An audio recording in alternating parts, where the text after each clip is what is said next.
ನಮಸ್ಕಾರ ಎಲ್ಲರಿಗೂ ಇನ್ಫೋಬಿಟ್ ಸ್ವಾತಿ ಚಾನೆಲ್ಗೆ ಎಲ್ರಿಗೂ ಮತ್ತೊಮ್ಮೆ ಸ್ವಾಗತ ಸುಸ್ವಾಗತ. ಇವತ್ತಿನ ವಿಚಾರ ಏನು ಅಂತ ಹೇಳಿದ್ರೆ, ಗೃಹಲಕ್ಷ್ಮಿದು ಫೈನಲಿ 16ನೇ ಕಂತಿನ ಹಣದ ಬಗ್ಗೆ ಒಂದು ಅಪ್ಡೇಟ್ ಬಂದಿರುವಂತದ್ದು. ಈ ಅಪ್ಡೇಟ್ ಬಗ್ಗೆ ಈ ವಿಡಿಯೋದಲ್ಲಿ ನಾನು ತಿಳಿಸ್ಕೊಡ್ತೀನಿ. ದಯವಿಟ್ಟು ವಿಡಿಯೋನ ಪೂರ್ತಿಯಾಗಿ ನೋಡಿ.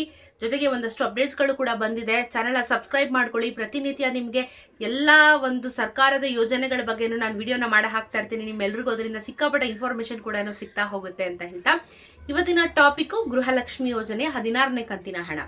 ನೀವಿವಾಗ ಆಲ್ಮೋಸ್ಟ್ ಜನಕ್ಕೆ ಬೇಜಾರಾಗಿದೆ, ಬರಲ್ಲ ಬಿಡಿ, ಈ ತಿಂಗಳು ಬರುತ್ತೆ ಅಂತ ಎಕ್ಸ್ಪೆಕ್ಟ್ ಮಾಡಿದ್ವಿ. ಒಂದಷ್ಟು ಹಲವಾರು ರೀಸನ್ಸ್ಗಳನ್ನ ಇಟ್ಕೊಂಡಿದ್ದಂಥ ಸರ್ಕಾರ ಈ ತಿಂಗಳು ಸಹ ಕೈ ಕೊಟ್ಟಿದ್ದಾರೆ.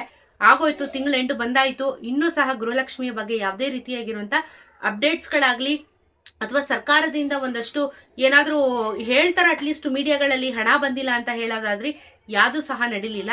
ಸೊ ಜನಕ್ಕಂತೂ ಕಾದು ಬೇಜಾರಾಗೋಗಿದೆ. ಬಟ್ ಇಷ್ಟು ದಿನ ಆದಮೇಲೆ ಅನ್ಕೊಂಡಿದ್ದು ನಾವು ಈ ತಿಂಗಳೊಳಗಡೆ ಕ್ಲಿಯರೆನ್ಸ್ ಖಂಡಿತವಾಗ್ಲೂ ಕೊಡ್ತಾರೆ ಅಂತ ಹೇಳಿ ಗೃಹಲಕ್ಷ್ಮಿದು ಕಾದ್ವಿ. ಬಟ್ ಈ ತಿಂಗಳು ಸಹ ಬರ್ತಾ ಇಲ್ಲ. ಹಾಗಾದ್ರೆ ಗೃಹಲಕ್ಷ್ಮಿಯ 16ನೇ ಕಂತಿನ ಹಣ ಯಾವಾಗ ಬರುತ್ತೆ ಅಂತ ನೀವು ಕೇಳ್ಬೋದು. ಸೊ ಇವಾಗ ಬಂದಿರುವಂತ ಮಾಹಿತಿ ಪ್ರಕಾರ ಫೆಬ್ರವರಿ 10ನೇ ತಾರೀಕಿನ ಒಳಗೆ ನಾವು ಅಮೌಂಟ್ನ ಜಮಾ ಮಾಡ್ತೀವಿ ಅಂತ ಹೇಳಿ ಬರ್ತಾ ಇರುವಂತದ್ದು ಒಂದಷ್ಟು ನ್ಯೂಸ್ಗಳು. ಈ ತಿಂಗಳು ಬರ್ಬೇಕಾಗಿತ್ತು ಅಂತ ಅನ್ಕೊಂಡಿದ್ದು, ಬಟ್ ಬರ್ತಾ ಇಲ್ಲ. ಫೆಬ್ರವರಿ 10ನೇ ತಾರೀಕಿನ ಒಳಗೆ, 10ನೇ ತಾರೀಕಿನ ಒಳಗೆ ಅಂದ್ರೆ ಯಾವತ್ತು ಬೇಕಾದ್ರೂ ಬರ್ಬೋದು, ನಾಳೆ ಬರ್ಬೋದು, 10ನೇ ತಾರೀಕಿಗೆ ಬರ್ಬೋದು, ನಿಮಗೆ ಗೊತ್ತಿಲ್ಲ. ಬಟ್ 10ನೇ ತಾರೀಕಿನ ಒಳಗೆ ನಾವು ಏನ್ 16ನೇ ಕಂತಿನ ಹಣ ಕೊಡ್ಬೇಕಾಗಿದೆ ಅದನ್ನ ಜಮಾ ಮಾಡ್ತೀವಿ ಅಂತ ಹೇಳಿ ಸರ್ಕಾರದವರು ತಿಳಿಸಿದ್ದಾರೆ. ಆದ್ರೆ ಬರೀ 16ನೇ ಕಂತಿನ ಹಣ ಮಾತ್ರನೇ ಕೊಡ್ತಾ ಇರುವಂತದ್ದು. ನಿಮಗೆ ಎಷ್ಟೇ ಹಣ ಪೆಂಡಿಂಗ್ ಇದ್ರು ಅಥವಾ ಎಷ್ಟೇ ಕಂತಿನ ಹಣ ಪೆಂಡಿಂಗ್ ಇದ್ರು, ಕೆಲವರಂತೂ 13, 14 ಬಂದಿಲ್ಲ ಅಂತ ಹೇಳಿ ಕಮೆಂಟ್ ಅಲ್ಲಿ ತಿಳಿಸ್ತಾ ಇದ್ದೀರಾ. ನಿಮ್ ಯಾರಿಗೂ ಬರೋದಿಲ್ಲ. ಬಟ್ ಬರ್ತಾ ಇರೋದು ಒಂದೇನೆ 16ನೇ ಕಂತಿನ ಹಣ ಬರ್ತಾ ಇರುವಂತದ್ದು.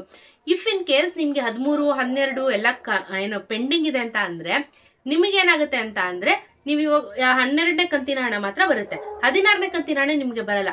ಇವ್ರೇನ್ ಮಾಡ್ತಾ ಇದಾರೆ, 16ನೇ ಕಂತಿನ ಹಣನ ರಿಲೀಸ್ ಮಾಡ್ತಾರೆ. 16ನೇ ಕಂತಿನ ಹಣ ಎಲ್ಲಾರ್ಗೂ ಬರ್ಬೇಕು ಅಥವಾ ಇಷ್ಟು ಜನಕ್ಕೂ 100% 16ನೇ ಕಂತಿನ ಹಣ ಎಲ್ಲರಿಗೂ ಬರ್ಬೇಕು ಅನ್ನೋದಿಲ್ಲ.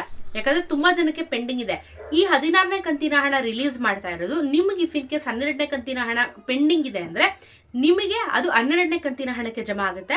ಇವಾಗ ಎಲ್ಲರಿಗೂ ಕರೆಕ್ಟ್ ಆಗಿ ಬರ್ತಾ ಇದೆ ಅನ್ನೋರಿಗೆ 16ನೇ ಕಂತಿನ ಹಣಕ್ಕೆ ಅದು ಜಮಾ ಆಗಿರುತ್ತೆ. ಸೊ ಇವಾಗ ಸ್ಪ್ಲಿಟ್ ಮಾಡಿದ್ದಾರೆ, ಈ ತರ ಒಂದು ಅಮೌಂಟ್ ನ ಡಿವೈಡ್ ಮಾಡಬೇಕು ಅಂತ ಹೇಳ್ಬಿಟ್ಟು. ಬಟ್ ಪೆಂಡಿಂಗ್ ಅಮೌಂಟ್ಗಳು ಇವಾಗ 12, 13, 14, 15, 16 ಎಲ್ಲ ಒಟ್ಟಿಗೆ ಬರುತ್ತಾ ಅನ್ನೋದಾದ್ರೆ ಖಂಡಿತ ಬರೋದಿಲ್ಲ. ಒಂದೇ ಕಂತಿನ ಹಣ 2,000 ರೂಪಾಯಿ ಬರುತ್ತೆ.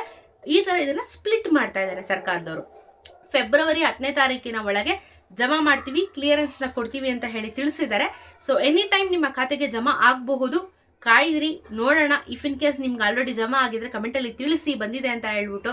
ಎಲ್ರಿಗೂ ಒಂದು ಸಂತೋಷ ಸಿಗುತ್ತೆ, ಜೊತೆಗೆ ಒಂದು ಕ್ಲಾರಿಫಿಕೇಶನ್ ಕೂಡ ಸಿಗುತ್ತೆ, ಹೌದು ಹಣ ಬಂದಿದೆ ಅಂತ ಹೇಳ್ಬಿಟ್ಟು. ಸೊ ಇದು ಗೃಹಲಕ್ಷ್ಮಿಯ ಇವತ್ತಿನ ಅಪ್ಡೇಟ್ ಆಗಿತ್ತು.